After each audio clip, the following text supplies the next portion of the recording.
Hi everybody, here at jobbing.com we're always dedicated to bringing you the best resources for your job search. Today I'm joined by Clint Swindall, author of Engaged Leadership, Building Culture to Overcome Employee Disengagement, who is also the president and CEO of Verbalocity. Clint, thank you for joining us today. Absolutely, thank you for having me. Now, first of all, let's get into Engaged Leadership. What really is this book about?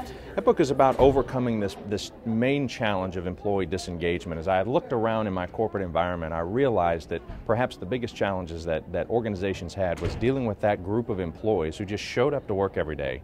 They did the bare minimum to get by. They collected their paycheck and they went home. I realized that because according to research with the Gallup organization, 74% of employees are disengaged. And I realized we could either blame the employee or we could point the finger of blame back at ourselves and ask ourselves, what are we doing to create a culture where people truly want to be? And so that's what that book is about, is how do leaders go about creating a culture where people truly want to be instead of one where employees have to figure out a way to fit in. Absolutely. Now, 74% is a pretty staggering number in terms of employee disengagement. If I'm on the employee side and I'm somebody who's working and maybe I don't realize I'm disengaged, what sort of clues are out there that, wow, maybe I'm not really giving my 100% here? Well, people always joke about the fact they have the challenge every day of dragging themselves out of bed and going to work. If I always describe that top 26% as being those people who are the oh boys. They're enthusiastic to go to work. They're excited to be alive. They love doing what they do for a living. They enjoy their job. They try to sit around and find ways to better do their job. And to me, that's an easy way of describing if you're in that top 26%.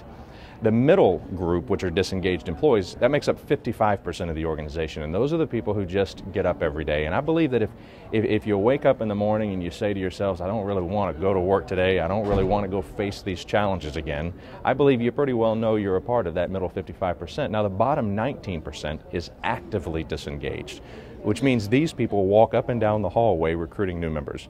These people go and try to find ways to tear down the culture. Now, if you find yourself every day trying to figure out ways to tear down the organization, if you find yourself sitting around in what I refer to as pity parties, talking about how bad the organization is, you're a part of that bottom 19%. And I believe we all have a responsibility to at least be moving toward that top 26% bracket. Certainly. Now, Clint, if I'm in that 55% group, I mean, does that mean I need to switch jobs? Is there anything that I can do to sort of overcome that and switch back over to the good side, so to speak? There is. In fact, I believe there are actually two different sides to employee engagement. I believe that leaders have a responsibility to build this culture where people really want to be, and that's what engaged leadership is all about.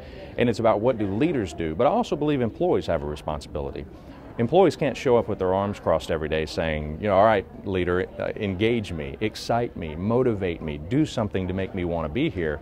While I believe the leader has a responsibility, I believe employees have a responsibility too. And just to give you an idea, I think one of our responsibilities as an employee every day is to look for the good stuff that's around us.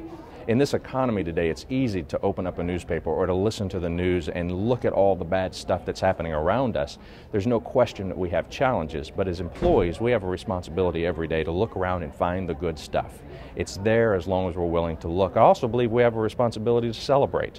There are lots of tough things going on around us, and sometimes we focus so much on what doesn't work well that at the end of the day, when we review our day, we only focus on what failed. But I believe that, and while those things haven't gone away, I believe there are plenty of good things that have happened throughout the day that are cause for celebration. And I believe we have to find some way to celebrate every single day, whether it's popping a bottle of champagne, whether it's opening a bottle of sparkling water. It makes no difference. We have to find some way to celebrate that good stuff in our lives.